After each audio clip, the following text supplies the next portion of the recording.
নেপালে আটকা পড়েছেন অপু বিশ্বাস, তাশরিফ খান সহ কুঁড়েঘর ব্যান্ড। কাল দেশে ফিরবে শিকার ছবির টিম। দুশ্চিন্তা করবেন না, আমরা একদম অপোজিট একটা সাইডে আছি, তবে আমরা চাইলেও এই মুহূর্তে দেশে ব্যাক করতে পারবো না। প্রথমবার স্বল্পদৈর্ঘ্য চলচ্চিত্রে অভিনয় করলেন সাদিয়া আয়মান। আজ কাজী নজরুল ইসলামের 50তম মৃত্যুবার্ষিকী। কথা সুরে কবিকে স্মরণ করলেন শিল্পীরা। যে অসাম্প্রদায়িকতার কথা বলছে নজরুল, সেই জায়গাটা আমরা সেই জায়গাটাতে এখনো পৌঁছাতে পারিনি। দর্শক সবাইকে আমন্ত্রণ। শুরু করছি Walker footwear presents showbiz and style 24 এর আয়োজন। দেশ বিদেশের বিনোদনের নানা খবর সাথে নিয়ে আছি আমি শাহরিন জেবিন। দর্শক জানেন নিশ্চয়ই, ভয়াবহ পাহাড়ি ঢলে বিপর্যস্ত পুরো নেপাল। শত শত মৃত্যুর পাশাপাশি আটকা পড়েছে হাজার হাজার মানুষ, যেখানে আছে বাংলাদেশের তারকারা। চিত্রনায়িকা অপু বিশ্বাস, তাশরিফ খান সহ কুঁড়েঘর ব্যান্ডের সদস্যরা জানিয়েছেন তাদের অবস্থা।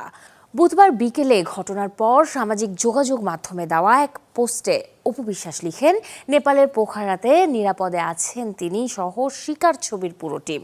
তবে পোখারা থেকে নেপাল যাওয়ার হাইওয়ে রাস্তা ভয়াবহভাবে বিপর্যস্ত হয়েছে, যে রাস্তা ঠিক হতে মাসখানেক সময় লাগবে। যদিও বিশেষ উপায়ে তারা দেশে ফেরার উদ্যোগ নিয়েছেন। শুক্রবার ঢাকা ফিরবেন তিনি সহ শিকার ছবির পুরো টিম। এদিকে 5 জনের একটি দল নিয়ে নেপালে আটকে আছেন সঙ্গীত শিল্পী তাশরিফ খান। ভিডিও বার্তায় জানিয়েছেন নিরাপদেই আছেন তারা, তবে দেশে ফিরতে দেরি হবে তাদের, কারণ তাদের ফেরার রাস্তাটি ব্যাপক ক্ষতিগ্রস্ত হয়েছে। বাংলাদেশ থেকে আমরা 5 জন এই মুহূর্তে নেপাল অবস্থান করছি। কিছুক্ষণ আগে খবরে দেখলাম নেপাল ইতিহাসের অন্যতম ভয়াবহ দুর্যোগ হয়েছে নেপাল চীন সীমান্তে। তবে দুশ্চিন্তা করবেন না, আমরা একদম অপোজিট একটা সাইডে আছি, তবে আমরা চাইলেও এই মুহূর্তে দেশে ব্যাক করতে পারবো না, কারণ আমরা যে রাস্তা দিয়ে যাব এই রাস্তায় একটু আগে খবর পেলাম আজকে সকালবেলা ল্যান্ডস্লাইড হয়েছে, এবং ল্যান্ডস্লাইডে যে শুধুমাত্র রাস্তা ক্ষতিগ্রস্ত হয়েছে তা না, রাস্তা একদম ভাসায় নিয়ে গেছে, মানে সরকারিভাবে কমপ্লিটলি যোগাযোগ বিচ্ছিন্ন। স্বল্পদৈর্ঘ্য সিনেমা নিয়ে প্রথমবার হাজির হতে চলেছেন অভিনেত্রী সাদিয়া আয়মান। আরও কিছুক্ষণ শিরোনামের যেই শর্ট ফিল্মটিতে তার বিপরীতে আছেন শৌফিন আহমেদ। রুবায়েত মাহমুদের পরিচালনায় সেপ্টেম্বরে ইউটিউবে মুক্তি পাবে এটি। বাবারে বাবা, বাপের না জানায় ডাকা যাইতেছো? হ্যাঁ, আমি লোকেশনেই আছি। গ্রাম থেকে ভাগ্যের সন্ধানে ছুটে আসা এক নারী শহরে পা রাখতেই যে কিনা সম্মুখীন হয় ছিনতাইয়ের। এরপর একে একে ঘটতে থাকে নানা ঘটনা। এমনই এক গল্পে নির্মিত হয়েছে স্বল্পদৈর্ঘ্য চলচ্চিত্র আরও কিছুক্ষণ, যেখানে অভিনয় করেছেন সাদিয়া আয়মান। আর অভিনেতা হিসেবে সাদিয়ার বিপরীতে প্রথমবারের মতো কাজ করেছেন শৌফিন আহমেদ, যেটি নির্মাণ করেছেন রুবায়েত মাহমুদ। একদম এক্সপেরিমেন্টাল একটা কাজ। নারী প্রধান গল্পে কাজ করতে পারাটা বরাবরই সৌভাগ্যের বলে মনে করেন সাদিয়া আয়মান। অন্যদিকে প্রথমবার নির্মাতার বাইরে গিয়ে অভিনয় করার অভিজ্ঞতা দারুণ বলে জানান শৌফিন আহমেদ। গল্পটাই তো বিশেষ, এরকম যেটা প্রথমে বলেছি, এরকম একটা চরিত্র খুবই সিম্পল, খুবই একটা রাইড শেয়ারিং অ্যাপে কাজ করে একজন ছেলে যে চাকরি খুঁজছে, তাকে আসলে বিশ্বাসযোগ্য কী হিসেবে মনে হবে আপনাদের? অবশ্যই এখানে যদি খুব সুন্দর চুল সেট করা, খুব ভালো কাপড় পরা মানুষ দেখলে কিন্তু আপনাদের বিশ্বাস হবে না যেটা আসলে একজন বাইক ড্রাইভার, তাই না? তো সেখানে আমাদের যেমন চরিত্র লাগবে তেমন চরিত্রকে আমার ডিরেক্টর পিক করেছে। আমাকেও ওরকম চরিত্র মনে হয়েছে দেখে আমাকে পিক করেছে, না হলে হয়তো আমার জায়গায় আজকে অন্য কেউ অভিনয় করতো। নির্মাণের ক্ষেত্রে তো আসলে অ্যাক্টিং প্রতিদিন ডিল করতেই হয়। সো অ্যাক্টিং ডিল করা, অ্যাক্টিং করা দুটো ডিফারেন্ট জিনিস, সেটা এবার অ্যাক্টিং করতে গিয়ে বুঝতে পারছি আর কি। বাট খুবই চমৎকার এক্সপিরিয়েন্স ছিল। আমরা যখন একসাথে যেহেতু আমরা একসাথে কাজ করি, গল্পটা আমরা একসাথেই ডেভেলপ করছিলাম, তখন জানতাম না আসলে আমি আসলে কাজ করব। বাট ডিরেক্টর ভাবলো আমাকে দিয়ে করানো যায়, তো করে ফেললাম।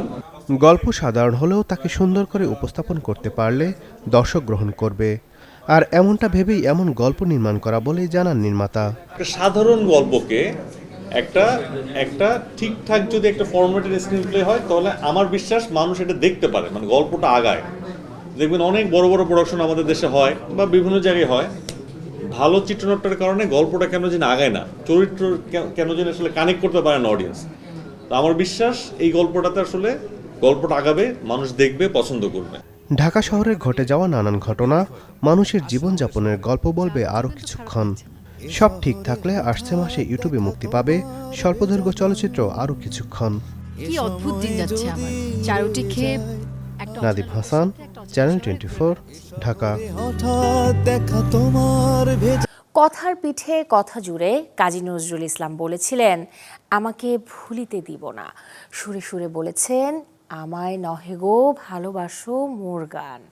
কবিকে যেমন ভোলার নয়, তেমনি ভালোবাসার সুরে বাঁধা তার প্রতিটি গান। 50তম মৃত্যুবার্ষিকীতে দ্রোহের কবি, সাম্যের কবি, জাতীয় কবিকে স্মরণ করব কথা সুরের গল্পে। বিদ্রোহের কবি, সাম্যের কবি কাজী নজরুল ইসলাম। তার কবিতা, গান আর দর্শন প্রজন্ম থেকে প্রজন্মে ছড়িয়ে দিয়েছে অন্যায়ের বিরুদ্ধে দাঁড়ানোর সাহস। নজরুলের প্রয়াণের অর্ধশত বছর পরও তার সৃষ্টি এভাবেই প্রতিবাদের প্রেরণা হয়ে আছে প্রজন্ম থেকে প্রজন্মান্তরে। আমি উন্মাদ, আমি সহসা কিনেছি আদিকে আমার ঘুরিয়া গিয়াছে সব পাঁচ। কাজী নজরুল কেবল সাহিত্যিক নন, বাঙালি চেতনারও গুরুত্বপূর্ণ অংশ। কবিকে মনে গেঁথেছেন এই সময়ের শিল্পীরাও। যে অসাম্প্রদায়িকতার কথা বলছে নজরুল, সেই জায়গাটা এখনও আমরা সেই জায়গাটাতে এখনও পৌঁছাতে পারিনি। আমরা এখনও অসাম্প্রদায়িক কোনো জনপদ গড়ে তুলতে পারিনি। নজরুলের সৃষ্টি আজও মানুষের দৈনন্দিন অনুভূতি ও সংগ্রামের সঙ্গে মিশে আছে। তার গান যেমন প্রেম বিরহের কথা বলে, তেমনি তার কবিতা শোষণ বঞ্চনার বিরুদ্ধে প্রতিবাদের ভাষা হয়ে ওঠে। তাই সময় বদলালেও কমেনি নজরুলের প্রাসঙ্গিকতা। জাতীয় কবি, ভালোবাসার কবি, কবিদেরও মহাকবি। উনি ইসলামের কবি। খোদারি প্রেমে সারা বিপুড়িয়ে বেহুশ হয়ে রই পড়ে। উনি নারীদের কবি। আলগা করো গো খোপার বাঁধন, মোর প্রিয়া হবে এসো রানী। একটু ওই অঙ্গে এত রূপ পৃথিবীর কোথাও নেই। তার যে অসংখ্য রচনা রয়েছে সেগুলো যেন প্রত্যেকে পাঠ করে, অনুধাবন করে এবং চর্চার মধ্যে নিয়ে আসে, সেই প্রয়াস আমরা শুদ্ধ মঞ্চের পক্ষ থেকে নিচ্ছি। নজরুল চলে গেছেন, কিন্তু রেখে গেছেন এমন এক সৃষ্টির ভাণ্ডার যা বারবার নতুন করে কথা বলে মানুষের সঙ্গে। তাই প্রয়াণ দিবসে তাকে স্মরণ মানে শুধু একজন কবিকে স্মরণ নয়, সাম্য, মানবতা আর অসাম্প্রদায়িক চেতনার কথাও নতুন করে মনে করা। রুমান আব্দুল্লাহ, চ্যানেল 24, ঢাকা। শুধু জন্ম কিংবা মৃত্যুবার্ষিকীতে নয়, বছরব্যাপী কাজী নজরুল ইসলামকে স্মরণের কথা বললেন তার নাতনি খিলখিল কাজী। বলেন, বিশেষ দিনের মধ্যে আটকে না থেকে বছর জুড়েই হোক নজরুল চর্চা।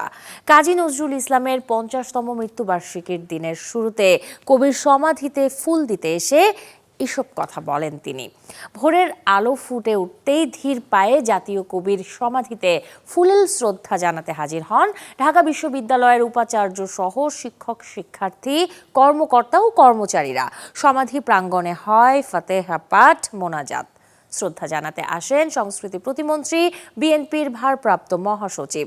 তারা বলেন, মৃত্যুর 50 বছর পরেও অন্যায়ের বিরুদ্ধে প্রতিবাদী শক্তির উৎস ও অনুপ্রেরণা কাজী নজরুল ইসলাম। মৃত্যুবার্ষিকীতে সাম্য ও দ্রোহের কবির পরিবারের সদস্যরাও আসেন সমাধি প্রাঙ্গণে। এ সময়ে শুধু বিশেষ দিনেই নয়, বছর জুড়ে নজরুল চর্চার দাবি জানান তিনি। সারা দেশের স্কুল কলেজগুলোতে যাতে তাকে নিয়ে কাজ করা হয়, তার জন্মদিন, মৃত্যুদিন পালন করা হয়, এইটা এখনো বোধহয় হয়নি সেভাবে। আমি চাই যে স্কুল কলেজে যেন একটি দিন, কবির জন্মদিন হোক বা মৃত্যুদিন হোক, তারা যেন এটা পালন করেন। দর্শক, দিনভর দেশ বিদেশে কত ঘটনাই তো ঘটে, সেখান থেকে নির্বাচিত কিছু খবর এবারে জানাবো আপনাদের 1 মিনিটে। চিত্রনায়ক সালমান শাহ হত্যা মামলায় খলনায়ক আশরাফুল হক ডনকে জিজ্ঞাসাবাদের জন্য 5 দিনের রিমান্ডে পাঠিয়েছেন আদালত। তদন্ত কর্মকর্তার আবেদনের প্রেক্ষিতে বৃহস্পতিবার ঢাকার মেট্রোপলিটন ম্যাজিস্ট্রেট জুয়েল রানা এ আদেশ দেন। শুক্রবার থেকে ঘরে বসেই দেখা যাবে চঞ্চল চৌধুরী অভিনীত ওপার বাংলা সিনেমা পদাতিক। কিংবদন্তি নির্মাতা মৃণাল সেনের বায়োগ্রাফিক্যাল এই ছবিটি স্ট্রিমিং হবে জি5-এ। খোলা চিঠিতে একে অন্যকে ধন্যবাদ জানানোই আলোচনায় আছেন ওপার বাংলা দর্শকপ্রিয় জুটি দেব, শুভশ্রী। শুভশ্রী আবেগঘন চিঠিতে যেমন দেবকে শুভকামনা জানিয়েছিলেন, তেমনি দেশু 7-এর শুটিং শেষে শুভশ্রীকেও ধন্যবাদ জানান দেব। মার্ডার মারদের সড়ককে ওপার, অর্থাৎ রাস্তার ওপর আমাকে খুন করে দাও, এমন গান গেয়েছিলেন যে শিল্পী, কাকতালীয়ভাবে রাস্তাতেই খুন হয়েছেন তিনি। গতকাল সন্ধ্যায় জিম থেকে ফেরার পথে গুলিতে নিহত হন ভারতের হরিয়ানার এক শিল্পী অঙ্কিত বালিয়ান। নতুন নেতৃত্ব পেল বাংলাদেশ চলচ্চিত্র চিত্রগ্রাহক সংগঠন। নবনির্বাচিত পরিষদের শপথ গ্রহণ সাথে ঈদে মিলাদুন্নবী উপলক্ষে বুধবার বিকেলে হয়েছে মিলাদ মাহফিল। এফডিসির Zahir Raihan colour laboratory projection হলে আয়োজিত এই অনুষ্ঠানে উপস্থিত ছিলেন চলচ্চিত্র অঙ্গনের বিশিষ্টজনেরা। অনুষ্ঠানে বাংলাদেশ চলচ্চিত্র গ্রাহক সংস্থার নবনির্বাচিত সভাপতি আসাদুজ্জামান মজনুকে শপথ পাঠ করান প্রযোজক ও পরিচালক খোরশেদ আলম খসরু। এরপর মহাসচিব শহীদুল্লাহ দুলাল সহ বাকি 14 জনকে শপথ পাঠ করান নতুন সভাপতি। এ সময় উপস্থিত ছিলেন বাংলাদেশ চলচ্চিত্র শিল্পী সমিতির সাধারণ সম্পাদক জয় চৌধুরী সহ চলচ্চিত্র সংশ্লিষ্ট অনেকেই। মিলাদ মাহফিলের মধ্য দিয়ে শুরু হওয়া আয়োজনে নবনির্বাচিত পরিষদের সদস্যদের অভিনন্দন জানান উপস্থিত অতিথিরা। নতুন পরিষদ চলচ্চিত্র গ্রাহকদের পেশাগত উন্নয়ন ও সংগঠনের কার্যক্রমকে আরও এগিয়ে নেবে এমন প্রত্যাশাও ব্যক্ত করেন সংশ্লিষ্টরা। অনুষ্ঠানের শেষে নবনির্বাচিত পরিষদের সদস্যদের ফুল দিয়ে বরণ করে নেওয়া হয়। শুক্রবার ওপার বাংলার প্রেক্ষাগৃহে হাজির হবেন অভিনেত্রী প্রিয়াঙ্কা সরকার। সাইকো থ্রিলার গল্পের যে ছবির নাম মায়া সত্যভ্রম, এই ছবিটি পরিচালনা করেছেন শমিক রায় চৌধুরী। ছবির গল্পে দেখা যাবে সন্তানকে ফিরে পেতে মরিয়া প্রিয়াঙ্কা সরকার, যার স্বামী পুলিশ অফিসারের চরিত্রে অভিনয় করেছেন সোহম মজুমদার। চিত্রনাট্যের মারপ্যাচে ভিনদেশি নারীর নিখোঁজ হবার যোগসূত্র থাকবে প্রিয়াঙ্কা সরকারের ছেলে হারানোর সাথে। সাসপেন্স তৈরিতে মায়া সত্যভ্রম ছবির প্রেক্ষাপটে হাজির হবেন এক সাধক, যিনি আবার মৃত মানুষদের সাথে কথা বলতে পারেন। অলৌকিক শক্তির ওপর বিশ্বাস নাকি পুলিশের তদন্তে ভরসা রাখবেন প্রিয়াঙ্কা সরকার? বাস্তবে কোন সত্য বেরিয়ে আসবে তা জানা যাবে 28 আগস্ট শুক্রবার ছবি মুক্তিতে। বলিউডের এ-রেটেড সিনেমার তালিকায় প্রথম দিনে দ্বিতীয় সর্বোচ্চ আয়ের রেকর্ড টক্সিকের দখলে। এতে করে দক্ষিণের প্রভাস আর বলিউডের রণবীর কাপুরকে ছাড়িয়ে গেলেন ইয়াশ। তবে ছবি দেখে মিশ্র প্রতিক্রিয়ায় ভালো মন্দের গল্পে আছে এই সিনেমাটি।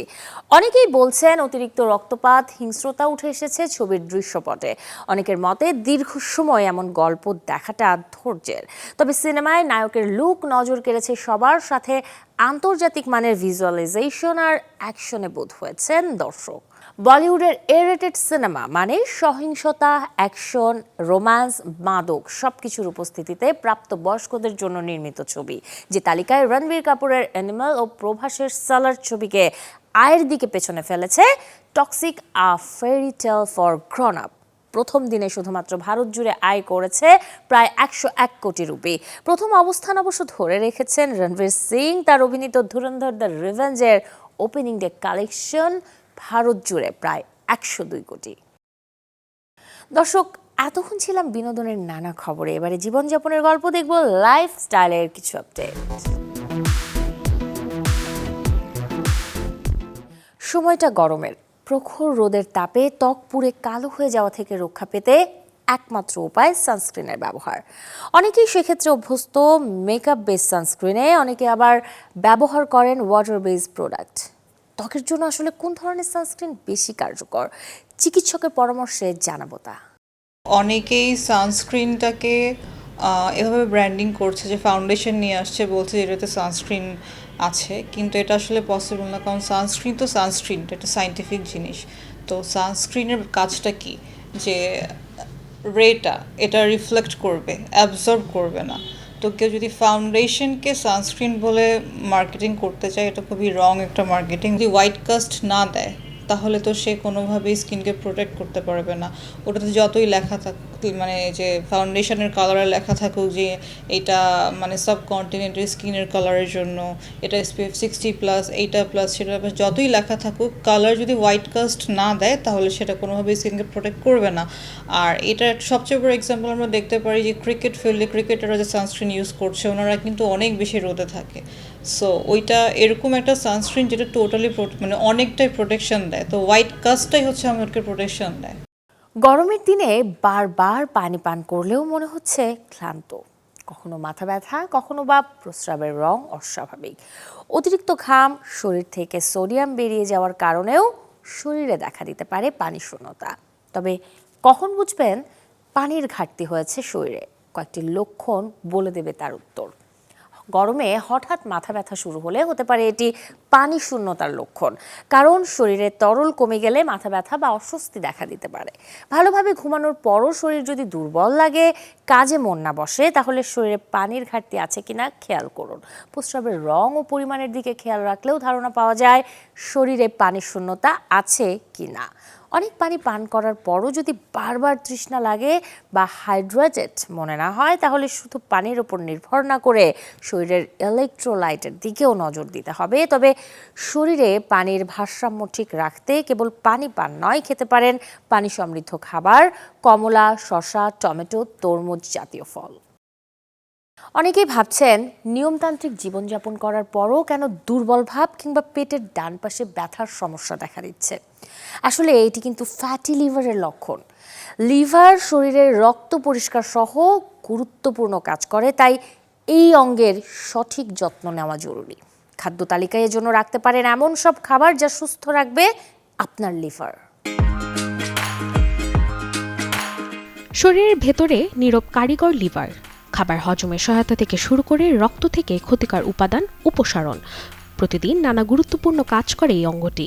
অথচ অনিয়ন্ত্রিত খাবার ও জীবনযাপনের কারণে লিভারের উপর পড়ছে বাড়তি চাপ। লিভারের যত্নে খাদ্য তালিকায় রাখা যেতে পারে রসুন। এতে থাকা সালফারযুক্ত যৌগ ও অ্যান্টিঅক্সিডেন্ট শরীরের বিপাকীয় কার্যক্রমে ভূমিকা রাখতে পারে। কমলা, মাল্টা, লেবু ও জাম্বুরার মতো সাইট্রাস ফলে রয়েছে ভিটামিন সি ও অ্যান্টিঅক্সিডেন্ট। পাশাপাশি ব্রকোলি, ফুলকপি, বাঁধাকপির মতো সবজিতে থাকা ফাইবার ও উদ্ভিজ্জ পুষ্টি উপাদান ও স্বাস্থ্যকর খাদ্য তালিকার অংশ হতে পারে। হলুদের কারকিউমিনে রয়েছে অ্যান্টিঅক্সিডেন্ট ও প্রদাহ বিরোধী বৈশিষ্ট্য, তবে এটিকে কোনো লিভার রোগের চিকিৎসা হিসেবে ব্যবহার করা ঠিক নয়। একইভাবে আখরোটের স্বাস্থ্যকর চর্বি, বিটরুট ও গাজরের বিভিন্ন পুষ্টি উপাদান ও সুষম খাবারের অংশ হতে পারে। আর গ্রিন টিতে থাকা ক্যাটেচিন অ্যান্টিঅক্সিডেন্ট হিসেবে পরিচিত, তবে সাধারণ গ্রিন টি আর ঘন গ্রিন টি এক্সট্যাট এক নয়। অতিরিক্ত এক্সট্যাট গ্রহণে লিভারের ক্ষতির ঘটনাও দেখা গেছে। Desk report, channel 24। এতদিন যারা হাতের স্মার্টফোন কিংবা স্মার্ট ওয়াচে গুগল অ্যাসিস্ট্যান্ট ব্যবহার করতেন, তাদের জন্য গুগল নিয়ে আসছে সর্বাধুনিক ফিচার। ৮ সেপ্টেম্বরের 4 তারিখ থেকেই গুগল তাদের দীর্ঘদিনের ভয়েস সহকারী গুগল অ্যাসিস্ট্যান্টকে বিদায় জানাতে যাচ্ছে। তার জায়গা নিচ্ছে নতুন প্রজন্মের কৃত্রিম বুদ্ধিমত্তা চালিত জেমিনি। এতদিন অ্যান্ড্রয়েড ফোনে ছোটখাটো কাজের জন্য গুগল অ্যাসিস্ট্যান্টের ওপরই ভরসা করেছেন ব্যবহারকারীরা, কিন্তু গুগল সে ব্যবস্থায় আনছে বড় পরিবর্তন। সেপ্টেম্বরের 4 তারিখ থেকে অ্যান্ড্রয়েড ফোন, ট্যাব সহ নির্দিষ্ট কিছু ডিভাইস থেকে সরে যাবে গুগল অ্যাসিস্ট্যান্ট। গুগল কৃত্রিম বুদ্ধিমত্তার জেমিনিকে তাদের প্রধান ডিজিটাল সহকারী হিসেবে সামনে আনতে চাচ্ছে। আগে যেখানে শুধু কমান্ড অনুযায়ী কাজ হতো, জেমিনি সেখানে মানুষের প্রশ্ন বুঝে উত্তর দেওয়ার পাশাপাশি বিভিন্ন কাজেও সাহায্য করবে। আগামীকাল কি বৃষ্টি হবে? এই প্রশ্নের বদলে জেমিনিতে এখন আপনার প্রশ্ন হবে, আগামীকাল বৃষ্টি হলে বাইরে যাওয়ার প্ল্যানটা কেমন হবে? আর তখনই বুঝবেন ভয়েস কমান্ডের সঙ্গে এআই সহকারীর পার্থক্য। এই পরিবর্তন শুধু ফোনেই নয়, কিছু অ্যান্ড্রয়েড ট্যাব, স্মার্ট ওয়াচ এবং অ্যান্ড্রয়েড অটোতেও আসছে। তবে এর মানে এই নয় যে গুগলের সব ডিভাইস থেকে একদিনেই অ্যাসিস্ট্যান্ট উধাও হয়ে যাবে। বিশেষ করে গুগল হোম এবং গুগল টিভির মতো প্ল্যাটফর্মে অ্যাসিস্ট্যান্ট পরিবর্তন হবে ধাপে ধাপে। এই খবরে এখনই ফোন বদলানোর দরকার নেই, কারণ বদলে যাচ্ছে ফোনের সঙ্গে কথা বলার ধরনটাই। আগামী দিনে হয়তো ফোনকেই বলতে হবে, আমি কি করতে চাই তুমি নিজেই বুঝে নাও। শরীফুল হক, চ্যানেল 24। দর্শক, এই ছিল আজকের Walker footwear presents showbiz and style 24 এর আয়োজনে। বিনোদন ও লাইফস্টাইলের সব খবর জানতে ভিজিট করুন আমাদের ফেসবুক পেজ এবং ইউটিউব চ্যানেলে। আসছে রবিবার ঠিক একই সময় আবারও দেখা হবে। সেই পর্যন্ত সবাই ভালো থাকুন, আর দর্শক অবশ্যই চ্যানেল 24 এর সাথেই থাকুন।